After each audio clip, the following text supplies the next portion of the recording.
Well, good morning, everybody. Welcome to another Saturday Cars and Coffee with me, Kenny Brown. For over the next hour or so, we're going to be talking a little tech, answer your questions, and I've got a couple of interesting things to talk to you about today. If you are on Facebook or having trouble with Facebook, go to our YouTube channel. There seems to be some issues with Facebook recently. So like I say, if you're on Facebook and you're having a problem, switch over to our YouTube channel where everything should be okay there. So what do we got for today? Well, let's see. We're going to talk alignment. We've had a number of questions come in on alignment specs. So I'm going to talk some alignment specs today. Subject called ditch the Hydroboost. We had in one of our customers' cars is racing in AI American Iron X in NASA in the 99 Cobra. A really badass motor. Has really been struggling with the Hydroboost. Either has brakes or steering. Sometimes he has both. Sometimes he has only one. So we ditched the Hydroboost. We switched that all over to manual. I'll show that coming up here in a minute. Let's see. We've got Transform Your Driving Experience Workshop coming up. Also, if you have some other questions on pinion angle, what do you do with pinion angle? So we're going to talk about what pinion angle should be and why it should be. And then, of course, I will answer your questions live. So if you do have questions, please send them in, and I'll do my best to answer them if I can. And we've got some pretty decent questions today. So I'll get to them. And remember, you can send the questions in live or through the Speech Therapy Society, Kenny Brown Speech Therapy Society. If you're not a member, please think about joining. There's a lot of really like-minded people there. I think you enjoy the camaraderie. There's a lot of people share a lot of stuff. So what should we start with? I know what we're going to start with. We're going to start with what I left off last week. Now, last week, somebody asked about if there's a larger saddle tank for the S197 Mustangs. And the answer, unfortunately, is no. In fact, there isn't even a fuel cell for the saddle tank.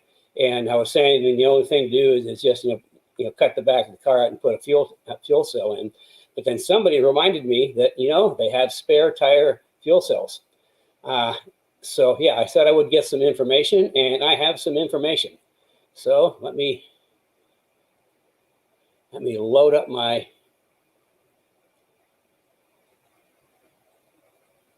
PowerPoint.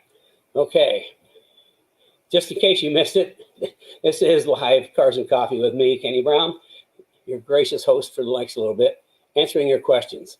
Okay, this is a spare tire. It drops in the spare tire well in the back of a car, and they call it the Enduro system.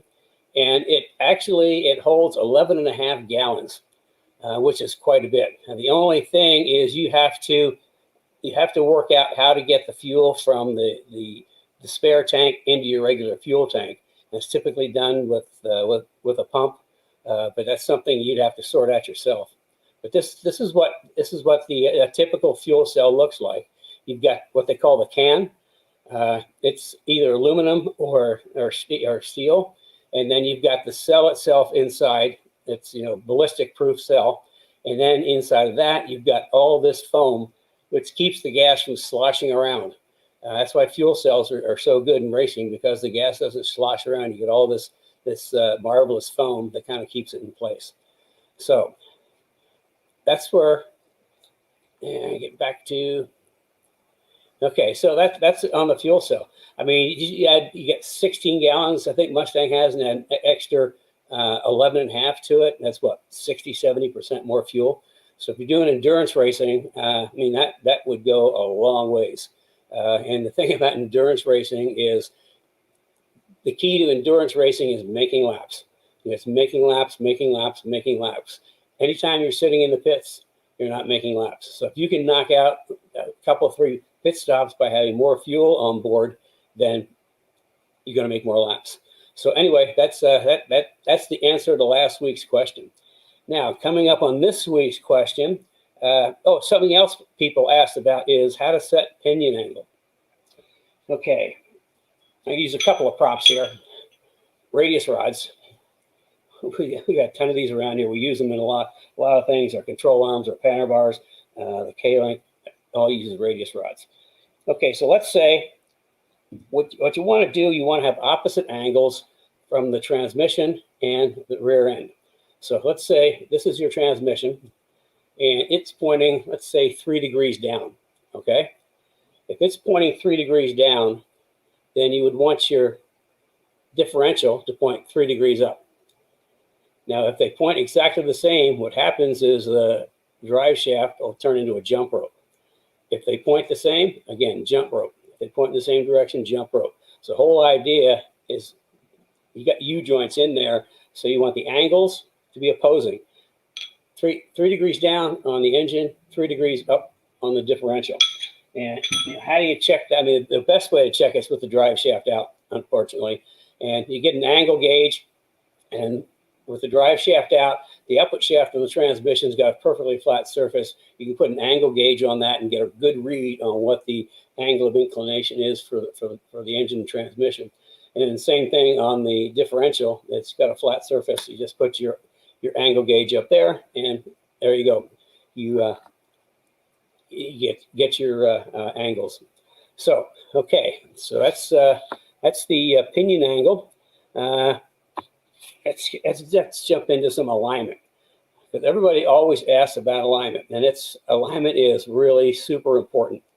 Let's see.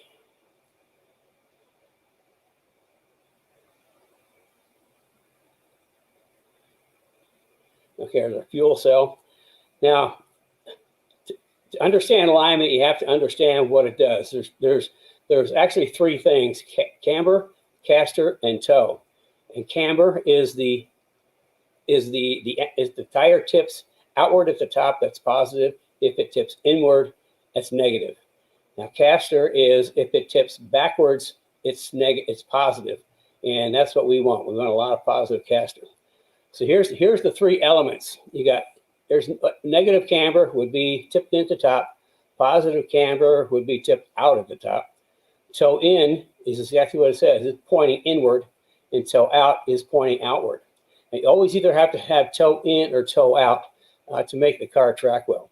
And then caster, the negative caster is if the strut leans forward, that's negative caster. If the strut leans backwards, that's positive caster.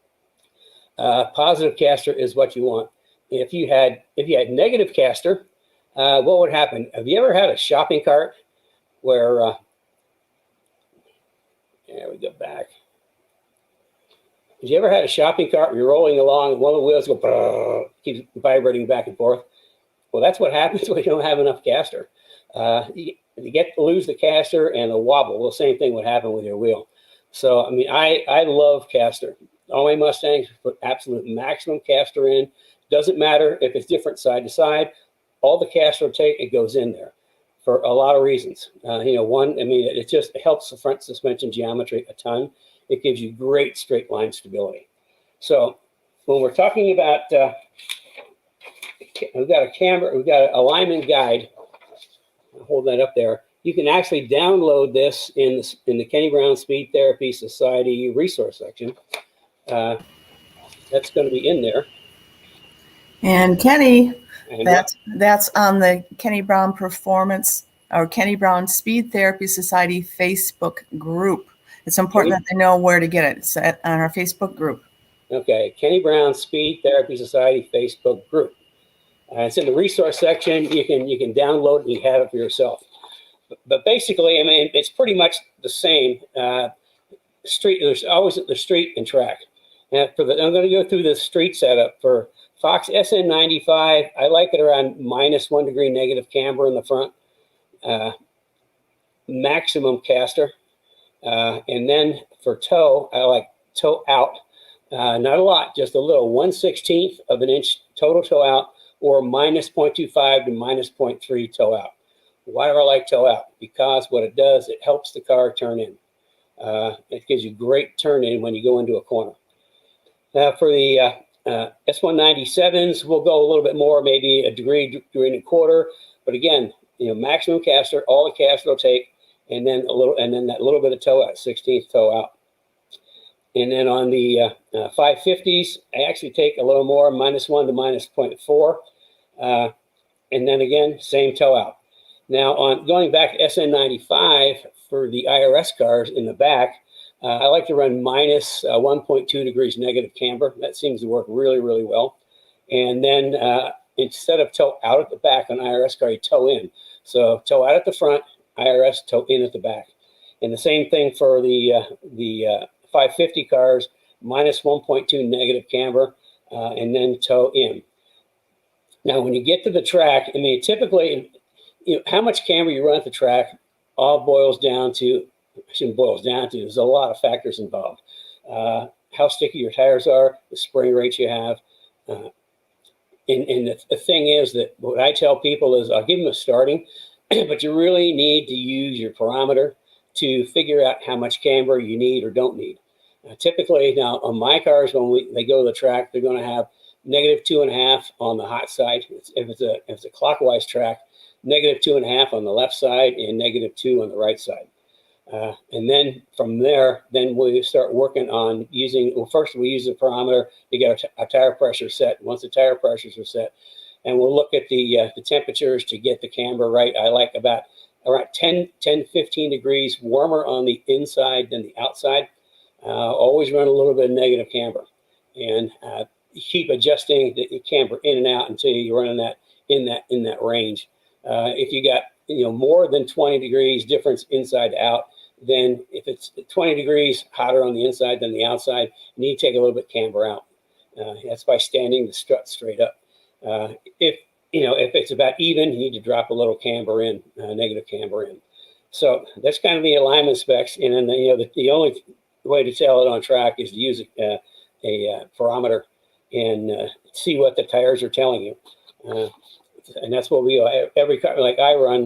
Of course, if you've got like soft factory springs, it's probably going to take more negative camber because the car is going to roll so much. The Mustang has what's called a positive roll front suspension, which means the more the car rolls, the more the front rear wheel wants to go positive. And we just saw positive is not what you want. So that's why we add extra camber, so when it does roll, the tire comes flat. But if you're running like factory springs, it's probably going to roll a lot more. And the thing is you really don't want to get beyond 3 degrees negative camber. I've talked to people that run 3.5 degrees negative camber, and it's like, that's not right. A lot of tire manufacturers don't like that, one. Secondly, when you're going down the straightaway with that much negative camber, I mean, you're missing a whole big portion of the footprint of the front tires when you go to brake. So, I mean, you don't have a lot front tire to brake. That's why I like it in that 2 to 2.5 degrees negative camber. So that's so go to the Kenny Brown Speed Therapy Society private Facebook group resource section, and you can download that for yourself. Okay, moving right along. Let's see, what do we got? Oh, I think we got. Let me pull up my my PowerPoint.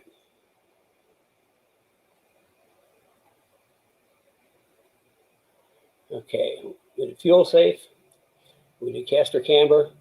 Now, Hydroboost. Like I was telling you on Roy's car, I mean, Hydroboost would work sometimes, it wouldn't work sometimes. Now, what is Hydroboost? Okay, back when they put the 4-valve motors in the SN95, the motors were so wide they couldn't use a normal, vacuum-based power brakes. So what the Hydroboost is it actually use the pressure from this power steering pump. A power steering pump not only drives the power steering, but it also is used for power brakes. And that's what this whole mechanism up here, that's the Hydroboost. Well, when it works good, it works good. But in Roy's case, I mean, it was really spotty. Sometimes it would work great. Other times he would have steering and no brakes, and then he would have brakes and no steering. So that's why we decided to just get rid of it and put him on full manual brakes. He had already taken the ABS out a while ago, thinking that might be the problem, but it really wasn't. So in switching over to manual brakes, there's a couple people that have like adapter kits or conversion kits to manual brakes. The problem is with all the kits that were out there is this. He has the my Pro 4R race brakes on there, which are really serious brakes. Everybody that's put these on their car absolutely loves them. It's a true full-on racing brake. I mean, you're not going to find anything better for the price. It has just about all the same features, or most of the features that like a Brembo GTR would have. That's like, I think, $8,700 an axle set. But it's really cool. I mean, it's a really great brake setup. The big advantage is that actually, even though it's four piston to make it lighter, and then we also go ahead and lighten the caliper even more. And then we use the same brake pad that we use on our 6-piston race calipers, the exact same brake pad profile, except the difference is we put a 25 millimeter brake pad on there, which means it's just about an inch thick front brake pad. So you can just imagine how long a front brake pad will last if it's an inch thick. And then also the rotor, the rotors are like 7 pounds lighter than a normal rotor, the racing rotors. Anyway, because of this, we couldn't use anybody's kits because they have the wrong master cylinder. So what we did is we got together with our friends at Bear, and they put us together they call it their I think their Reman. I can't remember exactly what they call it, but this is a full-on fabricated master cylinder. And it's a really nice piece where, most of the master cylinders out there are like plastic. This is actually aluminum. Even the little screw caps on here are aluminum. So it's a really, really nice piece. So we got that in the size that Rick thought would be the best for the Pro 4Rs.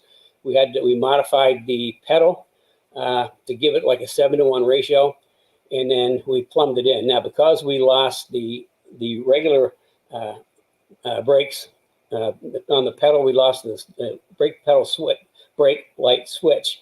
What we did is we went to a pressure type, and we just kind of plumbed that in, so the brake switch is now pressure driven.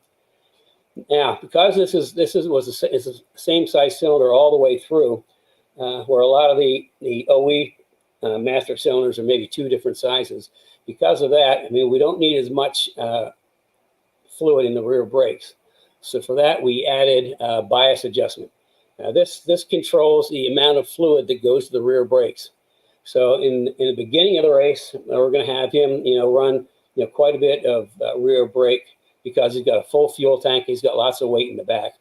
But through the race, as the gas burns off, then he's going to start dialing some of the rear brake out, because if you got too much rear brake and the back's too light, and when you stab the pedal, the back of the car will either get loose or it'll just spin around.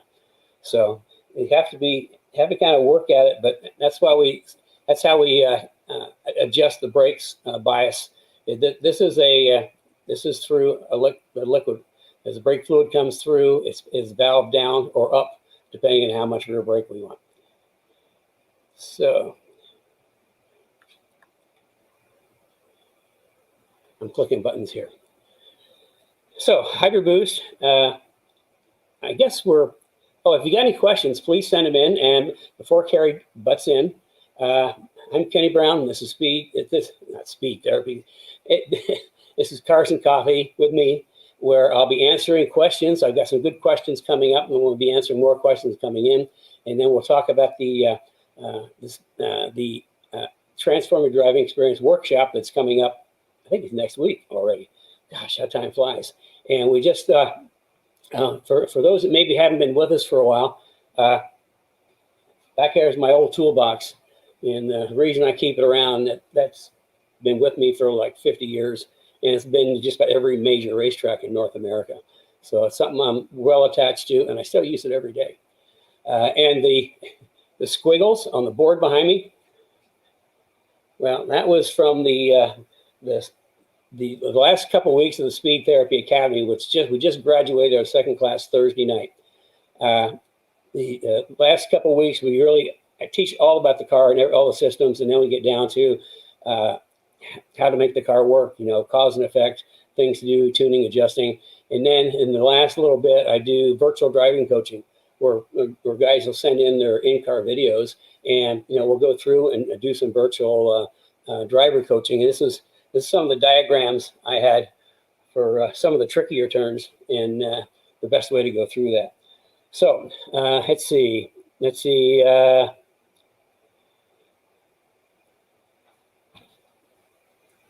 Am I up to? Oh, questions. I forgot questions. We got some great questions. Okay. Yeah, you got some great questions that were sent in. Again, if you got any questions this morning, send them in.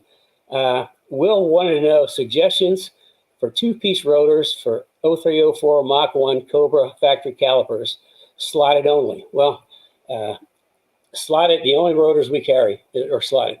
We only have slotted rotors. In fact, we have specific part numbers at Bear so that all our brake kits only come with slotted rotors.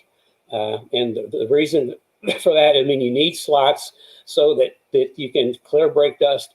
Also, when the brake pad gets hot, you get a little bit of gas built up between the pad and the rotor. And if you don't have slots, it seems to build up at the back.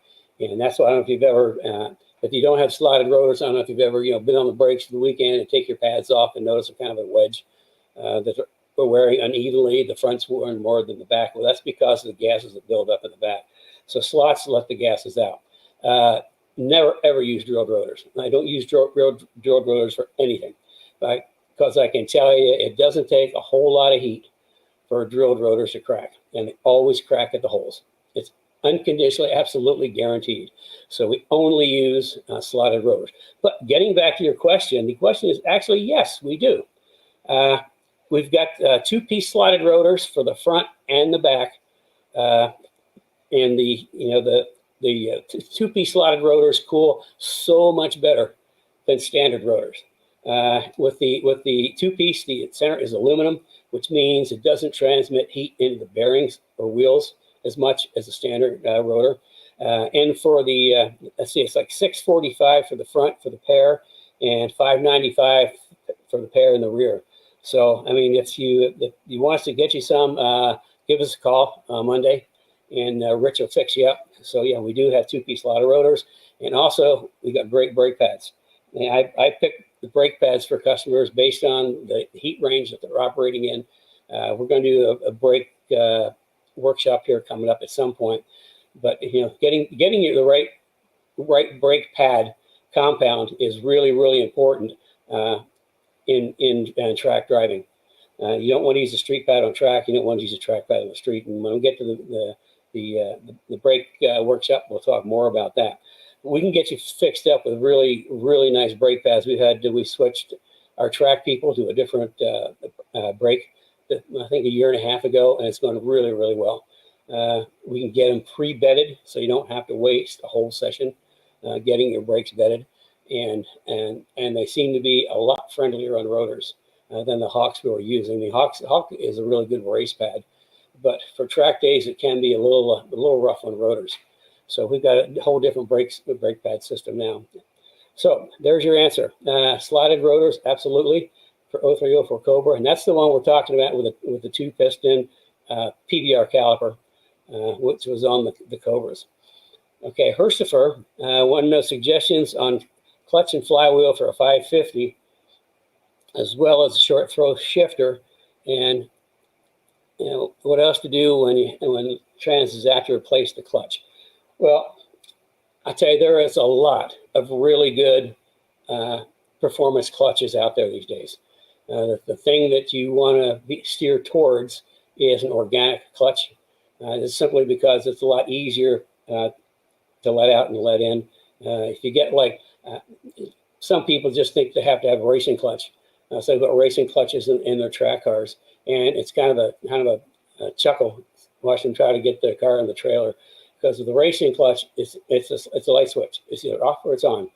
So, you can't really slip the clutch to get up into the trailer. So I would go to an organic clutch, and I would be sure that they get both single and twin discs for a stock motor. Then single disc should be good. Just make sure whatever clutch you're looking at is good for at least, 450, 500 pounds of torque or horsepower. And that should be well within the 550. Or, you could go for a twin disc in organic too. That would be more than you needed. The other thing to do is aluminum flywheel or a light and steel flywheel. Anytime you can reduce rotating mass, the engine's going to spool up faster. I mean, it just makes sense if you got this great big heavy weight and it's on a crank and you're trying to turn it. It's going to take a lot of effort, but you take half the weight out, and it's going to be a lot easier to turn. So aluminum flywheel, also aluminum drive shaft. That's more rotating mass that you can get rid of. And then have a good look at your release bearing and make sure it's still good. That's the time to do it. But outside of that, that's pretty much it. You know, organic clutch, either one single disc or twin disc, and then a lightened steel or aluminum flywheel, and then aluminum drive shaft. As far as shifters, I feel your pain. I just hate the way the MT82 transmission shift. I mean, I don't like them at all. What we've been using with great success is the Barton Shifter. And the reason we've gone to that is it actually, the entire shifter mounts to the transmission. Part of the shifting issues with the S197 and 550s is part of the shifter mounts on the transmission, and the other part mounts on the body. Okay, so think about this. If you're driving really hard, what's happening? Engine is torquing around. So if the engine is torquing around, that means the transmission is torquing around. So when you go to shift, you know, at what point of the torque are you shifting at? So that's why it's important to get a shifter that has all of the mechanism mounted on the transmission. And, you know, the Bartons are great. We use them in all the cars I build. I mean, it's like a toggle switch. I mean, bang, bang, bang. It's got a lot of fun to drive. So there you go. You know, you shop around. I mean, we don't really sell clutches, so I don't have any particular brands in mind. I do know there's a lot of good ones out there. Ram. Let's see who else has the spec. Anyway, I mean, there's good ones. I would just check around and see which one you want to like. Okay, and let's see now. Bert wants to know thoughts of putting the 390 gears in a manual 2002 Mustang GT with a 4.6. I mean, gear choice it boils down to how you're using the car. I mean, it's to give you an example, when we doing like real race cars, like pro race cars, when we can change the transmission gears, change the rear gear. What we're looking for is we want the rear gear that is going to be so that the transmission is the engine is just below red line at the end of the longest straight. If it's getting to red line before that, we're going to drop the ratio down. If it's not getting to it, we're going to change the ratio. So we're looking for the ratio to be the engine maxing out, just not quite maxing out the end of the longest straightaway. And typically what we'll use is 373 is something we use a lot. Now on the SN95s with like the 6-speed in the Cobras, we'll go to a 410, which works really good in that combination. All our S197s, we run 373s. So, I mean, 390 is right in that ballpark. You just need to figure out, what you're trying to achieve, and is it going to impact your top speed or your fuel economy? That's the other thing too. But I mean, 390 gears are fine. It's like 355, 373, 390, 410, anything in that range, depending on what you want to do, is okay. And then also we use torsion differentials, torque sensing, just simply because it's mechanical. There's no clutches. So we've talked about that, I think, a few weeks ago. So that when it's torque sensing, which means it's going to figure out which tire has the most grip, and it's going to bias torque to that tire. So there we go. Okay, now probably, do we want to do questions, Carrie, or do you want to talk about what's coming up? Well, I think that we should probably talk about what's coming up. And also, this is the time right after we finish talking about the speed or the Transform Your Driving Experience workshop. We will be going into questions. So if you have any questions, add them to the chat right now. How many of you, I'm just curious, how many of you have attended Kenny's Transform Your Driving Experience workshop? I'm assuming many of you have in this group. It's a pretty cool workshop. I think the people that haven't attended, the people that have would tell you it's definitely worth the price of admission, which it's free. So But anyway, Kenny shares a whole bunch of information. Again, this Transform Your Driving Experience workshop is this coming Monday, and you must register. This year, this session, we're going to have it on Zoom and also a telecast to our Facebook page. It will be on the Speed Therapy Society Facebook group page. So make sure you register. There will be a link in the comments, and also you can find it on the kennybrown.com website. Ken, why don't you go to the next page, and that will kind of talk a little bit about, I'm going to take this banner off here. Let me see where I am. There we go. Take that off. Okay, so anyway, Ken, I don't know if you want to chime in here, if you want to just drink your coffee and let me do the heavy lifting on this. Well, I got some coffee, so I'll just drink. It's cars and coffee, so I'll just drink my coffee. Okay. Anyway, Transform Your Driving Experience workshop. It's 4 days this time. First day is going to be, Kenny's going to be covering the first critical steps to maximizing your driving experience. And that's pretty important. A lot of people miss that. Day 2 will be building your performance platform. And many of you who have been through the Speed Therapy Society Academy or Speed Therapy Academy. I'm mixing up everything today.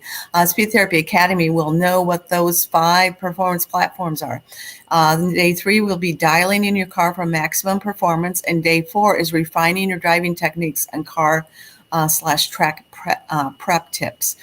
This is very valuable information for anybody that does performance street driving, does on-track driving. We even have people in there that are in the NASA series that are doing some serious racing. So it's a good thing to join. Again, it's Monday, August 23rd, and Brad is adding the link to the comments area. So you can click on that, or else you can always go to kennybrown.com, and we will have information on there as well. Okay. You want to go to the last slide? Yeah, let's just go with that real quick. Now, I don't want you to get this confused with the Transform Your Driving Experience workshop, but our fall session for the Speed Therapy Academy is starting September 14th. So if you've been thinking about that in the past, contact me or else go onto the kennybrown.com website, and you will see a link there to join. If you need to talk to somebody about it, just give me a call and we can chat about it. Again, it starts September 14th. That's about, I think, 3 or 4 weeks away. So, and what the difference between that and the Transform Your Driving Experience workshop is Kenny takes it up about 10 notches from what he teaches in the workshop. And he really teaches how to take your car to the next driving level. So you learn how to do it. In the workshop, he talks about why to do it. Okay, so that's enough of me gabbing, I guess. I think we're ready for questions. Let me see. Well, I have a question. Do we have any of our Academy alumni out there this morning? We sure do. Why don't you make a note who's out there? I know I saw Ben out there. There's also from the previous Speed Therapy Academy, I saw Brian West. I think Joe Johnson was there. It looks like Paul Dondero. There's a ton of them there. So different people that have joined and gone through the Academy. Let me get back to the comments here. So we have some questions coming in, Kenny. Oh, Steve Smith says he attended 2 of the previous Transform Your Driving Experience workshops. That's pretty cool. It's worth it. I think Joe Johnson, who is one of our alumni, it was Cliff Glidden, who was one of our alumni, said sometimes he needs to hear what Kenny says 4 times in order to really pick it up and apply it. And that's so true. I'm sure, Steve, that's probably why you watch it for a second time. So anyway. I think any of our alumni of the Academy can tell you it's well worth the investment in time. It's 16 weeks, Carrie? Yeah. 15, 16 weeks. Yeah. Tuesday and Thursday evenings. Mm-hmm. And So I go through a lot. We call Tuesday evening immersion. So we really take a subject deep. Okay, what about our question today? Okay, let me see what we have here. We don't have a lot of questions, but we do have some comments. And let me go back. Tim Tomasak is on today, and he is in the Michigan area. He's from Southeast Michigan, but it's a Woodward Dream Cruise Day, world's biggest rolling cruise and car show. We've been there a number of times. That sure is fun. I know Brian West is up there from the Academy. He's doing some driving events and also involved in that. So that's always a fun event. Speaking of that, what are they doing? What are we doing in Indianapolis, Ken, that kind of mimics these Woodward Dream Cruise? Do you remember? Yeah, we're actually, one of our friends is putting together Cruise Indy, and it is September 18th. Is that right, Carrie? Yeah, September 18th, Saturday, September 18th. Morning, and there's going to be kind of like a big car show. Everybody, drive their cars, and then there's kind of like a loop that they drive around, and then there's going to be an after party with all kinds of stuff. So we're actually going to make an attempt to come to you live from that event Saturday morning, the 18th. So fingers crossed everything will work. We've never done anything like this before. So, and you know how great we are with technology. So we'll see how that turns out.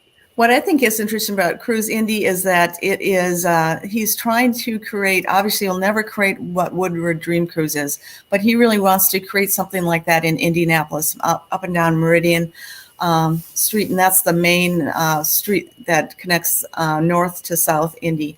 So it's kind of a cool event to get involved in at the beginning. If you're in town that day, September 18th, please join us at the Cruise Indy.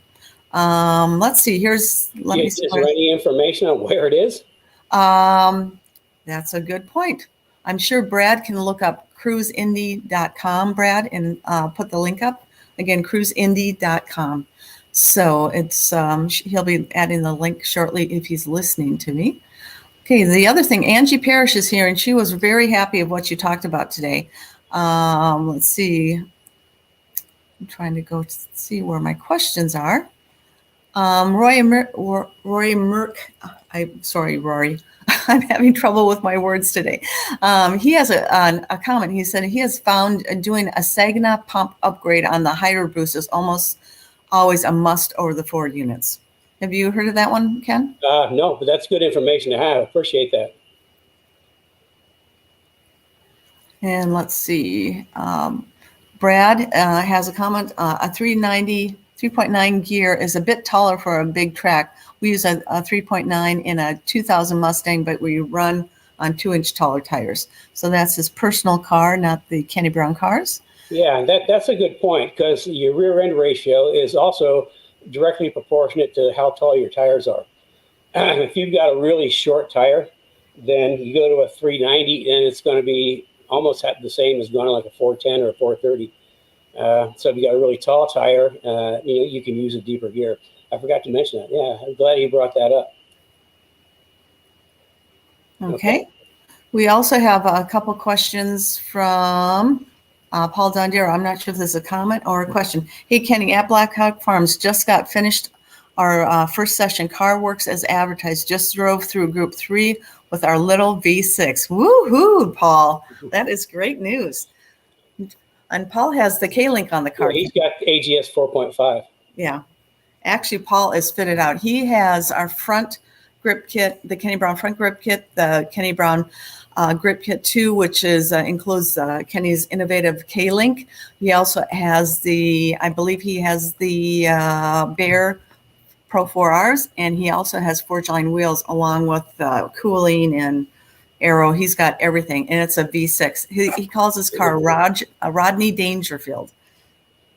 He's a V6, and he just runs away from the V8s on track, because it's all about corner exit speed, and it's all about speed is in the chassis, and we'll talk about that. And it also, are we doing another private intro on the K-Link coming up here soon? Yes, that will be the private intro. Will be the third week in September. I'm guessing, I don't have a calendar, but it's a Wednesday. So we are going to start doing third Wednesdays workshops. So September will be on the K-Link, and October will be on brakes, mini brake workshop. We'll be posting that probably after we get through the Transform Your Driving Experience workshop. Rory has another comment or question. Do you know what would be required firewall-wise when using a fuel cell in the spare tire if you are running a hatchback or it's an open air to driver, as I ran into this in my drag wagon? It kind of depends. I think it depends on the sanctioning body. A lot of sanctioning bodies have different regulations, but I mean, a firewall could be as easy as just a piece of aluminum, just kind of either screwed in or pop riveted in. Now this is steel cell. What is it? Hatchback. Yeah, hatchback. That kind of makes it more difficult. You probably just have to build an aluminum, kind of wall, and just have it come up to the hatch. That should be okay. And again, it depends on the sanctioning body. If you've got a fuel cell, that might not be a problem. But yeah, I just don't know. Every sanctioning body has different rules. So I check with the rules, and then if you need something for a firewall, just get some sheet aluminum and put it back there. Okay. Okay, so this is last call for questions. We have a few left, but if you have any questions, please add them to the comments and Kenny will answer them. Let's see, Rory, Ben Volmer, he says he's here and he just graduated from this last Speed Therapy Academy. He said, I can attest to its value. Really good stuff. So Ben just ran a Lemons race, his first race. So that was fun to hear his stories and watch his video. Brad also mentioned that if you can also reach out to him if you want to learn more about the Speed Therapy Academy. He's been through it a couple times. Brian West, the roads around Indy have to be better than Detroit. So. Yeah, I mean, that's why American cars are so soft and squishy, is because of roads in Detroit. And Colby has another comment on the Woodward Dream Cruise. He said, Ford is showing their new Explorer ST Track SUV at Woodward. Have you ever souped up an SUV, Kenny? Actually, yes. A number, over the years, we did a series of supercharged Explorers. We did some supercharged Expeditions. And I don't just supercharge them. We do supercharge. We add power. We have to go through and improve the platform. The chassis, suspension, brakes, things like that. So we've done Explorers. We set up a Mountaineer for Lynn St. James for, I think it was one lap of America. Expeditions. What's the great big one? I can't remember what the big SUV is that Ford has, the V10. The Navigator? No. This is the monster SUV, the V10 one. I can't remember. When we supercharge those, we supercharge Navigators. Let's see. For I think '99 SEMA show, some guys I know at Ford came to me and wanted to know if I would do a minivan that was cool enough for Dad to drive for SEMA, and we did. I mean, it was a killer minivan. I knew the guys in a Thunderbird group, and back then the minivan had the 3.8 V6, and I was able to scrounge up enough pieces from the T-Bird group to put an Eaton supercharger on it. Man, we did everything. We had Coney shocks, we had 20-inch wheels, Recaro seats. This is back. We had two different screens, drop-down screens in the back. That's before they were out there. The video screens. So, yeah, so. I mean, it was a ball chasing down Corvettes on entrance ramps. So yeah, we've done a lot. Even some Durangos for a dealer. We did some supercharged Durangos. Hey, Kenny, maybe you should pull out some information from your archives on some of the SUVs you did. Maybe we can do that in a session. See what I can find. Yeah. And then the next question, okay, Brad did put up the link for Cruise Indy. We are going to be there, or Kenny's going to be there. You don't want to see me, but Kenny is going to be there and doing the Cars and Coffee live on September 18th. So if you're in the area, join us. We'd love to get as many Mustangs as we could there. Ben Volmer, have you thought about doing a driving school similar to Bondurant or others? I would attend a class like that from Kenny. Yeah, it's a good question. I mean, it's a question that keeps coming up and coming up and coming up. The answer is yes, eventually. But right now we've got our plates really full. Going back in history, I think last week I talked about we used to do like 2 or 3 a year back in the 90s. We would partner with Muscle Mustangs Magazine and Track Time, and we would sell out for our driving schools. And we used to do a lot of them, but it's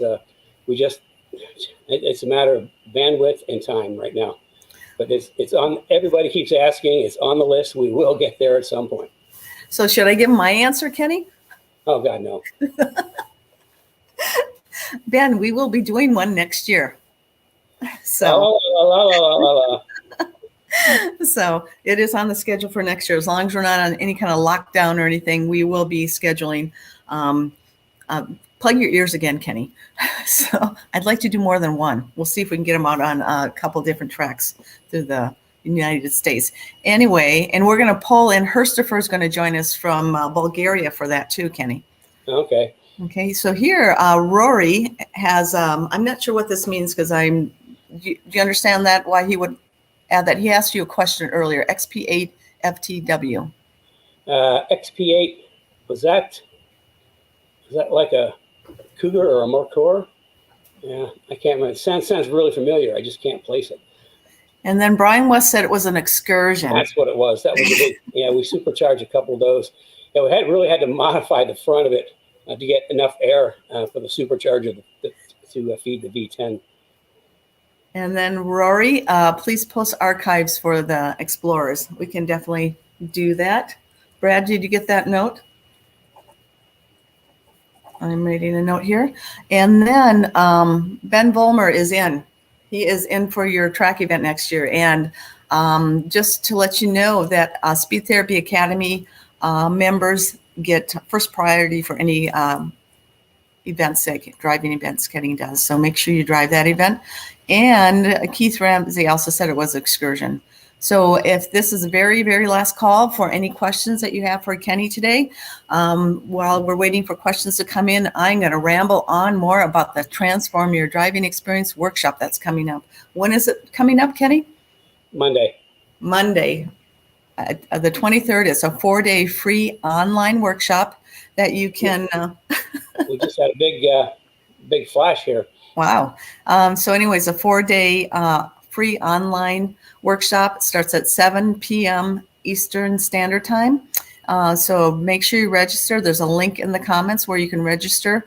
We have, Kenny, I don't know if you know this, but we have about 450 people registered so far. Wow. Yeah, and we have 2 days left for people to register. So make sure you get in there. We're going to cut it off at 500.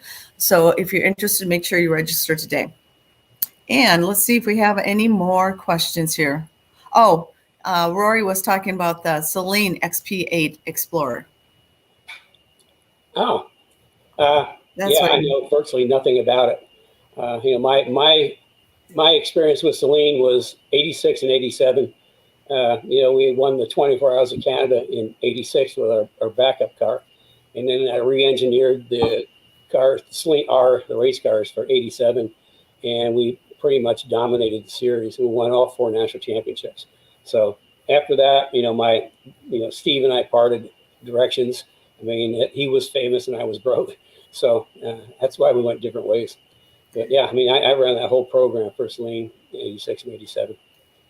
So speaking of that, Kenny, Rick Titus connected with you, wish you a happy birthday. Oh, by the way, it was Kenny's birthday Wednesday.